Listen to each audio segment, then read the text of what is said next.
Olá, olá, tudo bem com vocês? Graça e paz, que Deus abençoe você, abençoe toda a sua família. Como sempre, eu de cá, você de lá. Eu aqui, na minha velha van, no estacionamento, meu horário de almoço, trabalhando aqui para Rolinet Fibra. E estamos em São Felipe. Comigo, minha esposa querida, Dona Vilma, e em minhas mãos ela, a velha companheira Bíblia Sagrada. Lâmpada para meus pés e luz para o meu caminho é a Santa Palavra de Deus. Espero que seja ela também a sua carta constituinte, a sua orientadora. E em minhas mãos o nosso manual de estudo, tá maravilhoso, né? Gênesis, abril, maio e junho, 90 dias, 13 lições sobre esse tema maravilhoso. Vamos orar para começar o estudo de hoje? Querido Deus, amado Pai, em sua presença pedimos perdão, Senhor, perdão pelos pecados, perdão pelas falhas, e lhe agradecemos pela oportunidade de estudar a sua santa palavra. Que o seu Santo Espírito venha nos capacitar, seja o nosso professor, que esteja em nossos corações, esteja em cada casa, cada lar, cada família, receba a sua presença agora, meu Deus. Nós te pedimos essa bênção em nome de Jesus. Amém. Amém. Bem, se você ainda não segue o nosso canal, seja um seguidor do canal, tá? Aqui no YouTube, coloque o sininho também. Toda vez que você coloca o sininho, a gente postando alguma coisa, você já recebe a notificação. É importante que você dá aí o like também, né? Faça qualquer tipo de comentário, porque daí o YouTube passa a indicar também o vídeo para outras pessoas. Então eu conto com vocês aí. Tá passando carro para lá e para cá, carro de som, mas isso não impede da gente estudar a palavra de Deus, tá bom? Quero também convidar você a seguir a nossa página no Facebook, é a página Falando de Cristo na Estrada. No Facebook já passamos de 5 mil pessoas, né?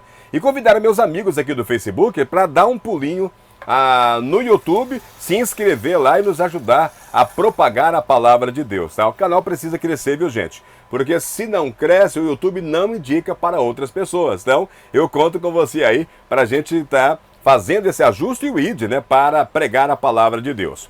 Bom, estudo desta semana, chegamos aí à lição número 13.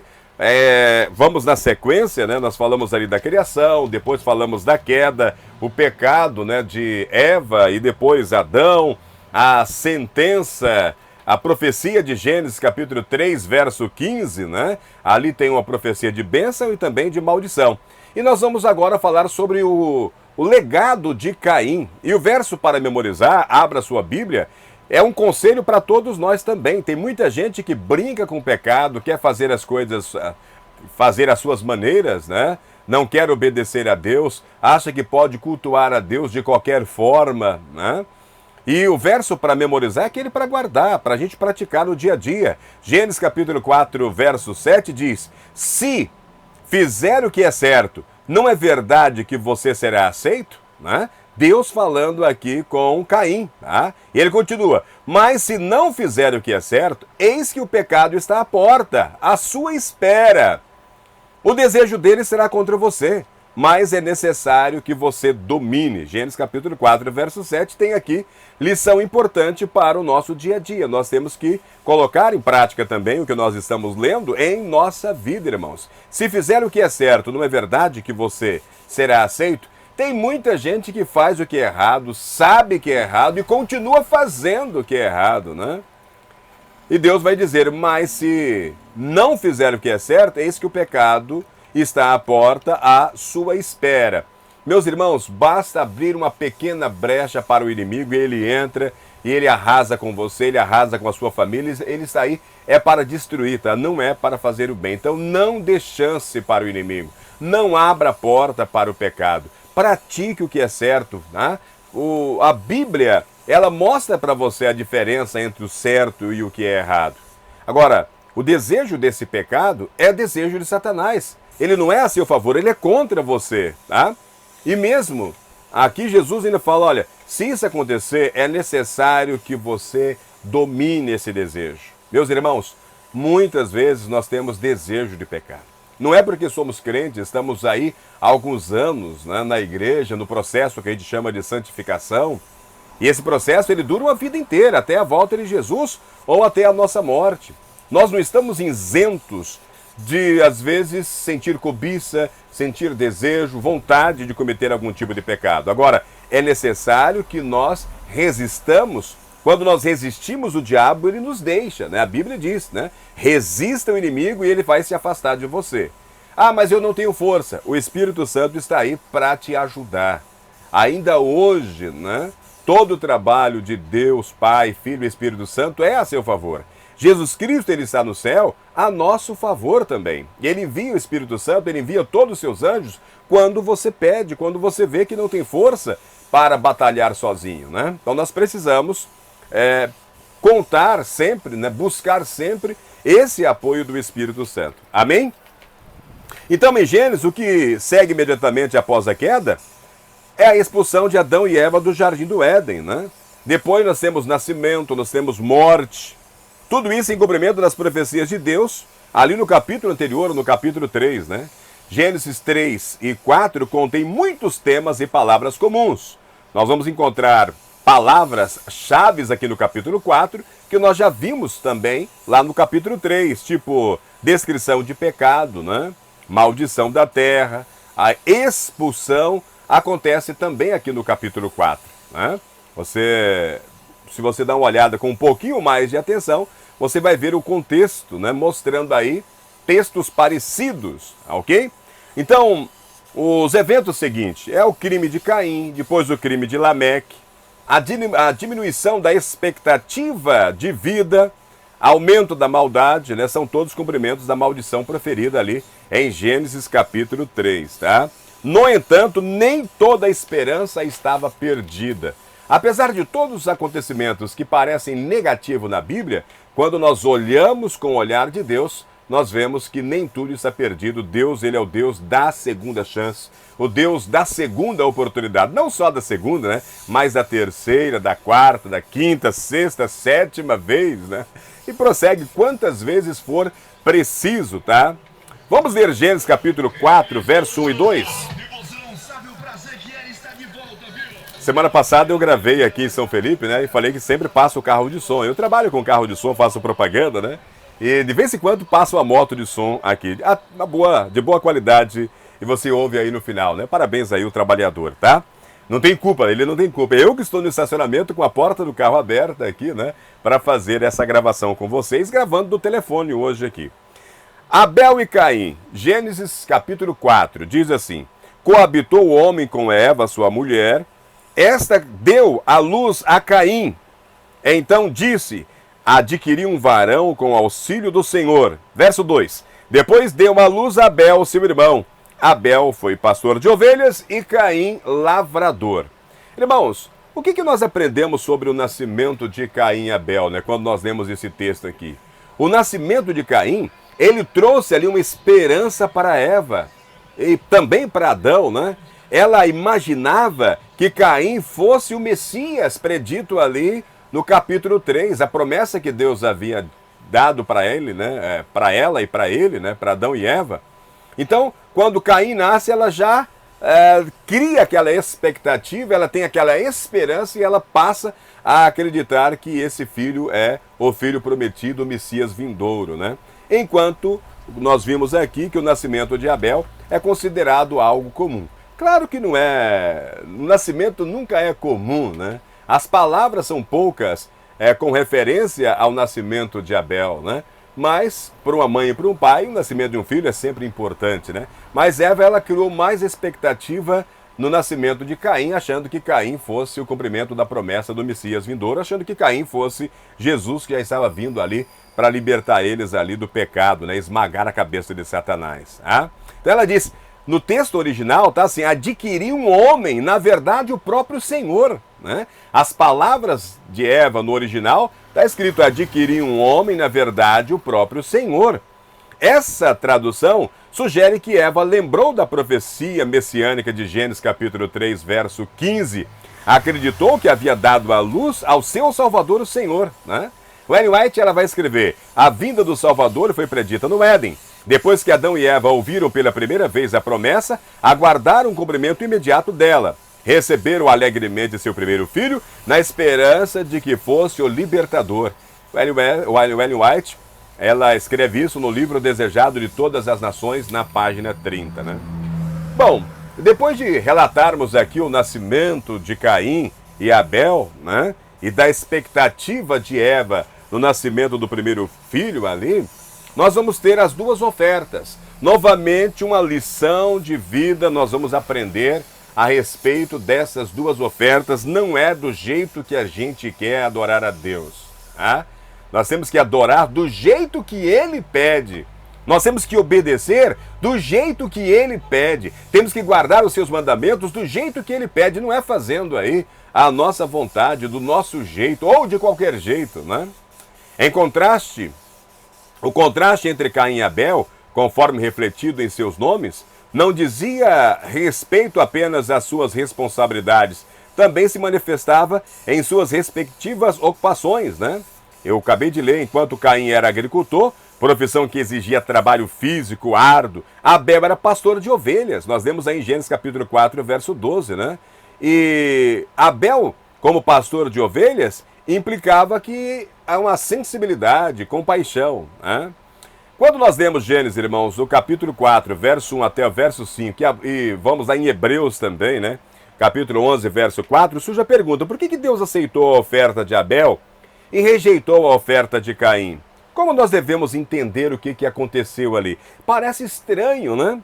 Mas a Bíblia depois, nós temos acesso aí a todos os livros do Antigo Testamento, também os Evangelhos, Apocalipse. Nós aprendemos, e principalmente no livro de Hebreus, que sem derramamento de sangue não há remissão de pecado, né? O sacrifício de um animal representava a morte de Cristo, aquele que viria, né? Para eles era profecia, para nós já é história, né? História verdadeira. Era uma profecia que o Messias viria para morrer no meu e no seu lugar. Então, sem derramamento de sangue, não há remissão do pecado, né?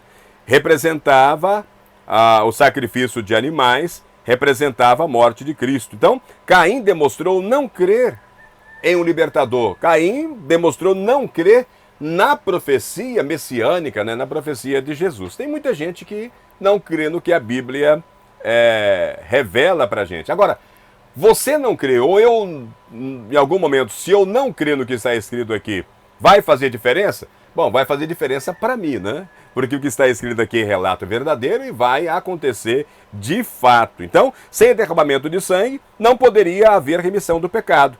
E eles deviam mostrar a sua fé no sangue de Cristo como expiação prometida. E o que eles deveriam fazer para mostrar isso? Oferecer sacrifício. Que sacrifício era esse? O sacrifício do primogênito do rebanho. E as primícias da terra deviam ser apresentadas diante do Senhor em ação de graças. Então, realmente tinha ali as duas ofertas, né? A oferta da ação de graça, onde eles podiam apresentar ali os feixes, né, da sua produção agrícola, e para a expiação do pecado, a oferta era o derramamento de sangue. Um animal era sacrificado porque representava a morte de Cristo em nosso lugar, né? Nós somos comprados, irmãos. A redenção é isso, né? Nós somos comprados com o sangue de Jesus, o Criador, né?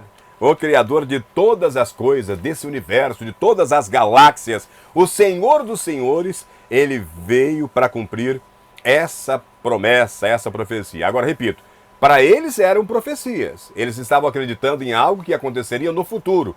Eva já imaginava que seria imediato, que Caim já fosse o Messias vindouro, né?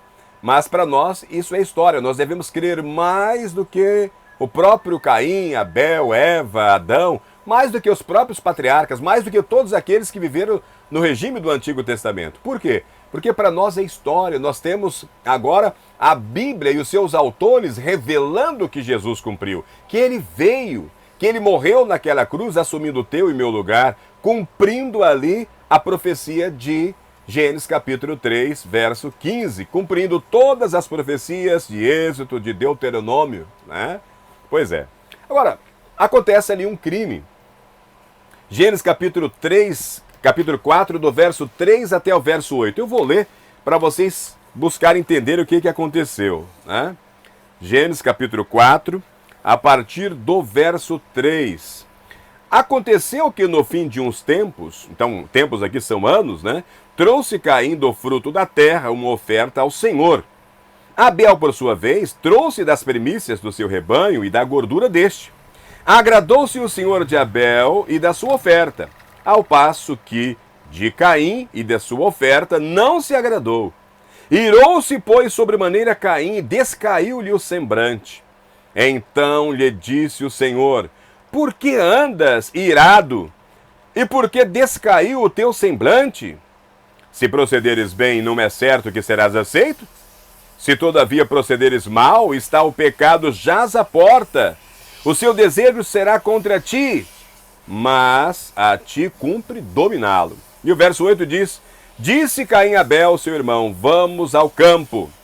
Estando eles no campo, sucedeu que se levantou Caim contra Abel, seu irmão, e o matou. Que triste isso, né, irmão? Eu disse que nós não podemos abrir brecha para o pecado. Lá no Jardim do Éden, Adão e Eva, né? Eva, naquela conversa com o diabo usando como médio a serpente, o animal criado por Deus. Provavelmente Eva conhecia a serpente, era bonita, era astuta, né? Nós já falamos isso aqui, que essas outras serpentes modernas, elas estão aí. Às vezes pessoas são serpentes modernas, bonitas, astutas, e às vezes nem sabe que estão sendo usadas por Satanás para derrubar os filhos de Deus. Né? Agora, depois que eles pecam, eles começam a se acusar, mas essa acusação aí não leva em nada. Deus sabe quem é o culpado. Agora, mesmo sabendo que eles são culpados, Deus oferece para eles ali a salvação, né? Através de Gênesis capítulo 3, verso 15. Eles queriam ali, já tecendo figueira como roupa para eles, né? Se esconder ali a sua nudez, se esconder da presença de Deus. Deus vai à procura deles, Deus oferece salvação, colocando sobre eles uma pele de cordeiro. A morte de um animal, já o derramamento de sangue, né? Só quem pode cobrir os nossos pecados para que nós não sejamos esmagados por Deus é o sangue de Jesus, é o sangue do cordeiro. Tá?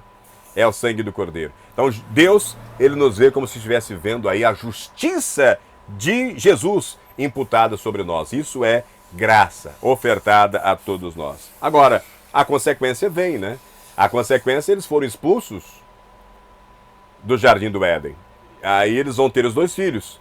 E agora nós já vamos ter aí um filho trazendo essa natureza humana pecaminosa, né? A raiz do pecado já está aqui em Caim.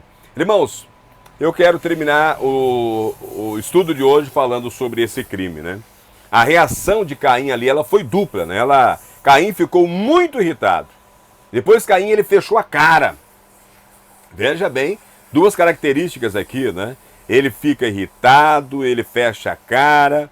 Ao que parece, a raiva de Caim foi dirigida a Deus e dirigida ao seu irmão Abel. Ele sentiu raiva de Deus por quê? Porque pensava que estava sendo vítima da injustiça. Tem muita gente que se sente assim às vezes, né? Ele acha que ele é sempre a vítima, que ele é injustiçado. Ele passa a culpar até Deus. E ele sentiu raiva de Abel porque tinha ciúmes de seu irmão. Agora, ciúme de quê? Será que era devido à oferta? Irmãos, é evidente, né, que algo mais aconteceu nos bastidores que não são revelados nos textos bíblicos aqui. Alguma coisa havia acontecido ali, né? Caim entristeceu-se, pois a sua oferta não havia sido aceita por Deus. Agora, as 2 perguntas de Deus aqui em Gênesis capítulo 4, verso 6, estão relacionadas às 2 condições de Caim. Observe que o Senhor não fez uma acusação a Caim, né? Da mesma forma que fez com Adão, Deus fez com Caim. Ele pergunta, né? Não porque não soubesse da resposta, mas porque Deus desejava que Caim olhasse para si mesmo e entendesse ali a razão da sua própria condição pecaminosa, né? Deus, então, faz pergunta, como fez pergunta, Adão, né? Onde é que você está? Por acaso vocês comeram do fruto da árvore proibida? Deus sabia, mas ele pergunta por quê? Porque ele quer que o homem se reflita sobre a sua condição. Então Deus está perguntando para você, Vanderlei, onde é que você está? Essa pergunta é para saber da minha condição pecaminosa, para que eu reconheça o meu estado pecaminoso e que eu vá até Jesus Cristo, o único que pode me salvar, me libertar do pecado, da presença do pecado e também da consequência do pecado, que seria a morte eterna, e ele assume o meu lugar. Então, irmãos, Deus, ele sabia, né? Ele sabia. Como sempre, o Senhor procura redimir o seu povo, mesmo quando esse povo abandona ele abertamente. Então, depois de Deus perguntar, Deus faz o quê? Deus, ele aconselha. Se você está assistindo esse vídeo agora, receba como uma exortação, como um conselho. Primeiro, Deus, ele exortou a fazer o bem, né? Ele nos convida o tempo todo para fazermos o bem. Foi um chamado ao arrependimento, foi um chamado a uma mudança de atitude. Meus irmãos, nós temos que realmente se arrepender dos pecados que nós cometemos, né? E nós devemos mudar de atitude. A conversão é isso, é mudar de atitude, é dar meia volta. Você estava indo por esse caminho mau, esse caminho do pecado, é deixar esse caminho, voltar-se para Deus, deixar de pecar, fazer o bem, né? Seguir a palavra de Deus, praticar. Deus prometeu a Caim que ele seria aceito, que ele seria perdoado. Só que isso deveria acontecer nos termos de Deus, não nos termos de Caim. Muita gente, irmão, faz uma grande confusão porque Deus é amor. Ele quer que Deus o aceite do jeito que ele é. E Deus aceita você do jeito que ele é, que você é. Mas você não pode permanecer na presença de Deus do jeito que você é. Tem que ter atitude, mudança de vida, né? Seguir a Deus é ser realmente radical, é abandonar o velho homem. Aliás, matar, sepultar o velho homem, é nascer de novo e cada vez mais parecido com Jesus. E o Espírito Santo nos dá esse poder, né? Por outro lado, irmãos, ele vai falar, se não fizer o que é certo, eis que o pecado está à porta, eis que o pecado está à sua espera. O desejo desse pecado será contra você, mas é necessário que você domine esse pecado. Meus queridos irmãos e irmãs, o conselho divino revela a raiz do pecado. E esta raiz se encontrava no próprio Caim. Essa raiz, ela se encontra no ser humano. O pecado está enraizado em você, está enraizado em mim. Nós temos que dominar esse pecado, como eu disse no início do vídeo. Nós temos que dominar essa vontade, nós temos que dominar esse desejo. E se você não tem força, busque o Espírito Santo, que ele te ajuda nesse processo. Novamente, Deus aconselhou procurando guiá-lo no caminho que devia seguir, irmãos. Caim, ele rejeita tudo isso, né? O segundo conselho divino diz respeito à atitude que se deveria tomar em relação àquele pecado. Aquele pecado estava à porta e cujo desejo era contra Caim. O pecado de matar o seu irmão, o pecado de morte, de quebrar o mandamento de Deus, não matarás. Deus recomendou para ele autocontrole. Irmãos, lá em Gálatas capítulo 5, né, a gente vai aprender que autocontrole é fruto do Espírito Santo. Nós temos que aprender a se controlar e nós precisamos desse fruto. Nós precisamos buscar isso no Espírito Santo, né? Abrem aspas. É necessário que você domine, Deus falando para ele, né? O mesmo princípio ecoa lá em Tiago. Tiago escreve, cada um é tentado pela sua própria cobiça, quando esta o atrai e o seduz. A raiz da cobiça, ela está enraizada em todos nós. Por quê? Porque cobiça é pecado. E a raiz do pecado, ela está em nós, tentando nos atrair, tentando nos seduzir. Ok? Tiago capítulo 1, verso 14. Então nós temos que dominar. Nós temos que dominar sobre esse pecado. O Evangelho oferece não só o perdão, mas também a vitória sobre o pecado. 1 Coríntios capítulo 10, verso 13, irmãos. A palavra de Deus, ela oferece não só o perdão, mas ela oferece também a vitória sobre o pecado. Amém? Que maravilha saber disso, né?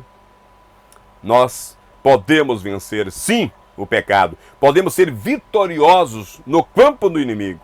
Caim não tinha ninguém para culpar por seu pecado, exceto a si mesmo, né? Agora, em geral, não é isso também que acontece com cada um de nós? Né? Só que às vezes nós pecamos e queremos colocar a culpa no outro, como aconteceu com Adão, né? Falar, a mulher que o Senhor me deu, ela que me deu do fruto, ou seja, a mulher que o Senhor me deu foi a culpada de eu ter pecado. Ou o Senhor é culpado porque o Senhor a fez, né? Pois é. O que essa história triste ensina sobre o livre-arbítrio e sobre o fato de que Deus não nos força a obedecer? Irmãos, nós somos criaturas perfeitas de Deus. Nós somos criados à sua imagem, nós somos criados tanto física e espiritualmente à imagem de Deus. Tá? Agora o pecado vem e borra a imagem de Deus. Nós, a partir daí, né, temos essa raiz do pecado. Mas Deus, ele nos faz livre. Livre. Você é livre para amar ou livre para odiar a Deus ou o ser humano, né? Agora, você não é livre da consequência, do resultado. Você não consegue se livrar. Então Deus, por amor, ele fez todos os seres humanos não como robôs, mas nos fez livres para amá-lo, livre para obedecer. Você pode dizer sim e você pode dizer não. Ele coloca: eis que eu coloco diante de você a morte e a vida, né? E ele mesmo falou: eu espero que você escolha a vida. Eis que eu ponho diante de você a bênção e a maldição. Espero que você escolha a bênção. Eis que eu ponho diante de você dois caminhos, né? Um caminho estreito que leva para a salvação, não é um caminho fácil de ser trilhado, e o caminho largo, que é o caminho do mundo, que é fácil, mas leva à total perdição. Então não há meio termo, ah? Não há meio termo. Deus, ele coloca sempre para você e para mim a escolha. E você é livre para fazer a escolha, mas não é livre da consequência da sua escolha. Ok? Que você possa saber fazer as escolhas. Que você tenha aprendido aqui que o pecado é mau, que o pecado ele separa o homem de Deus e que o pecado tem consequências e as consequências são severas. É bom você entender também nessa lição que Deus, ele se relaciona com o ser humano, ele se interessa pela história humana. Naquela época ele conversou ali com Caim, hoje ele conversa através da palavra, né? Você está ouvindo? É Deus falando com você, Deus dando um pequeno puxãozinho de orelha nessa exortação, falando: ei, onde está você? Por que você tem cometido esse ou aquele pecado? E você pode ir a ele, fazer as suas explicações, que ele fala: venha, fale comigo, vamos conversar, apresente as suas razões. Converse com Deus. Converse com Deus como se você conversasse com um amigo, tá? E ele vai falar para você: olha, eu estou aqui para te fortalecer através do Espírito Santo. Se você não tem força para abandonar esse pecado, a palavra de Deus, o Evangelho, diz para você que o Evangelho de Deus promete não só o perdão do pecado através de Jesus Cristo, mas promete também uma vitória sobre o pecado. E eu creio, da mesma maneira que nós somos perdoados por Jesus, eu creio que através do Espírito Santo nós temos forças para vencer o pecado. Resista o pecado. Resistir o pecado, pode ter a certeza que você está resistindo o próprio inimigo de Deus.